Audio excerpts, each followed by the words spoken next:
Hi everyone, today we are going to I've taken 2 fat quarters and trimmed them down to 13 by 18. This is directional fabric. This is the selvage edge. No, sorry. This is the selvage edge, and it's real important that, I guess it's not that important. This is going to be the length of it, and there's going to be a lot of pull this way.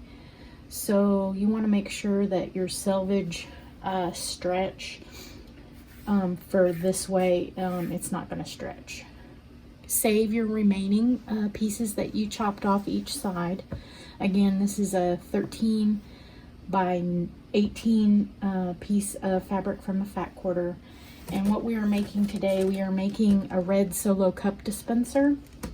This is great for camping or when you have a get together and don't want to do a bunch of dishes for cups. You can hang this in your kitchen. You can have it for your grandkids. You can have it at camping. It's kind of neat. Anyway, so what we're going to do first, we're going to go ahead and take the top and we're going to turn this under 1/4 of an inch and another 1/4 of an inch, and we're going to top stitch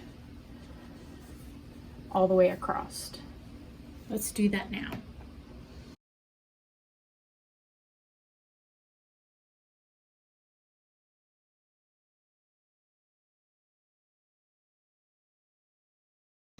All right, I have my top edge turned under and stitched, and I've turned that under twice.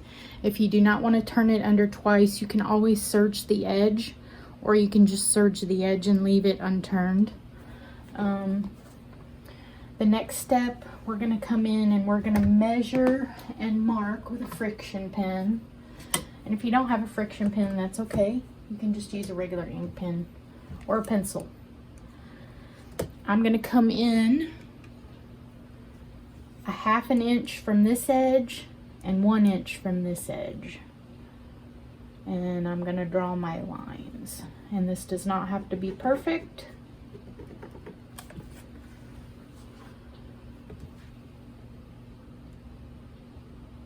Because this will be at the back and will not show.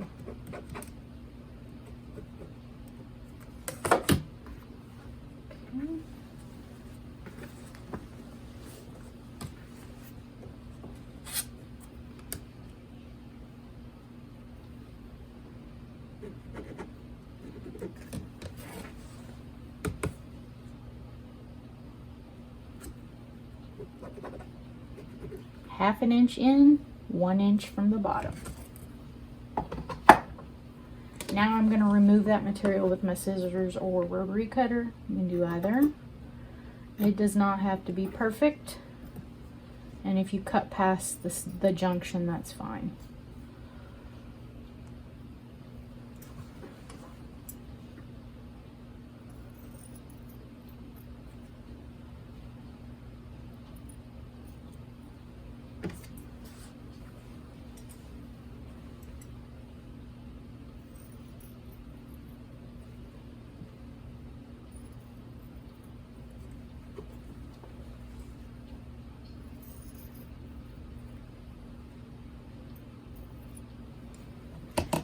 Now we are going to go ahead and we are going to somehow overlock stitch this spot that we just cut.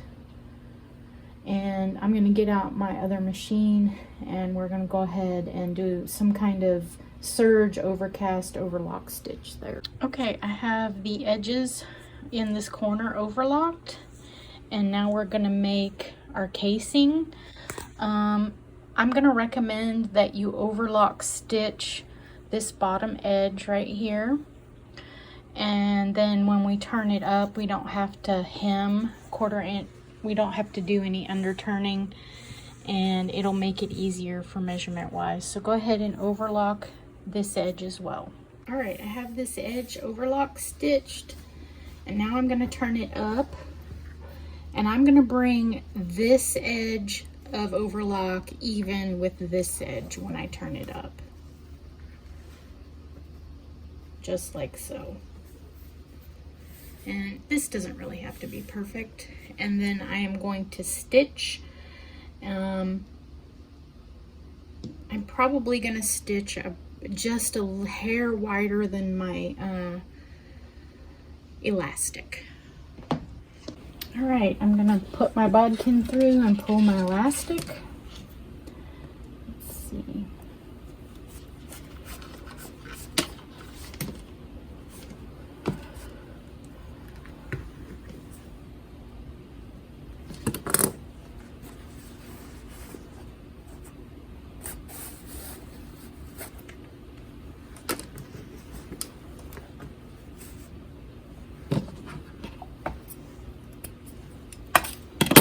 And now we are ready to sew up the last remaining raw edge. Do not catch your elastic in this portion. I'm going to go ahead and overcast stitch since there's going to be a lot of friction on this seam with all the cups going in and out. I'm going to go ahead and overlock this seam, and this is the long seam. Alright, at this point you want to make sure that your cups are going to fit in your tube. So,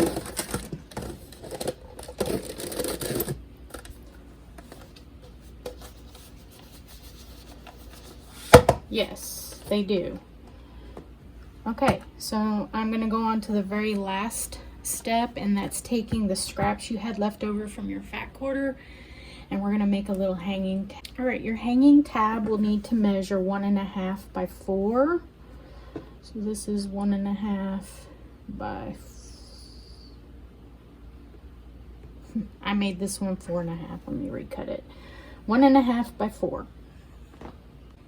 Okay, I have taken my 4 by 1.5 inch strips.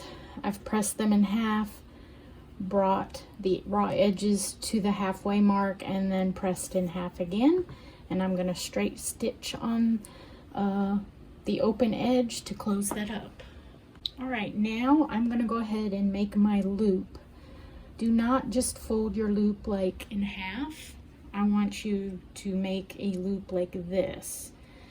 Now when you apply this, I'm going to go ahead and overcast stitch or serge this raw edge, and when this hangs on the nail is going to go in like this. It's always going to want to slide to the back. If you apply this to the actual bag like this, it will slide off. So first we're going to overcast stitch this, and then I'll show you how to apply it to the bag or to the cup holder. We do not want the elastic cord stop at the very rear, so we're going to rotate this to the edge. You can either select right or left edge, and then when you apply this, you want to make sure that if the nail hangs on it, that it will slide to the back. If you install it like this, it'll slide off the nail, so install it like that. Alright, the next step will be installing the cord stop. I'm going to go ahead and turn this right side out.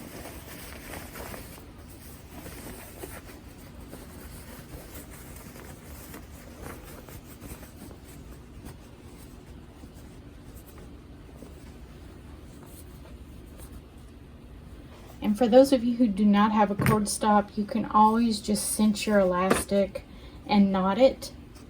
That certainly is an option. I'm going to put my cord stop on.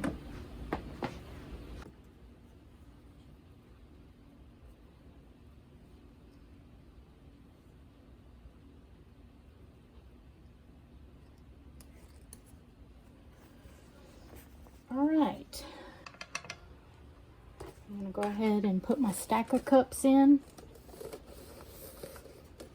And this is really close to the size of the cup.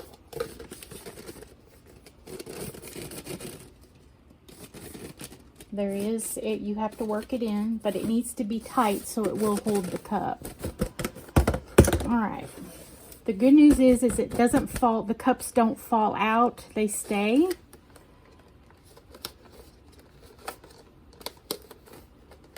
I'm going to go ahead and tighten up my cord stop just a little bit further. Okay, I've got this hanging up. Let's see if it works. I might have it a little bit tight. I'll loosen it up. It works. Red Solo Cup Dispenser. Perfect for camping.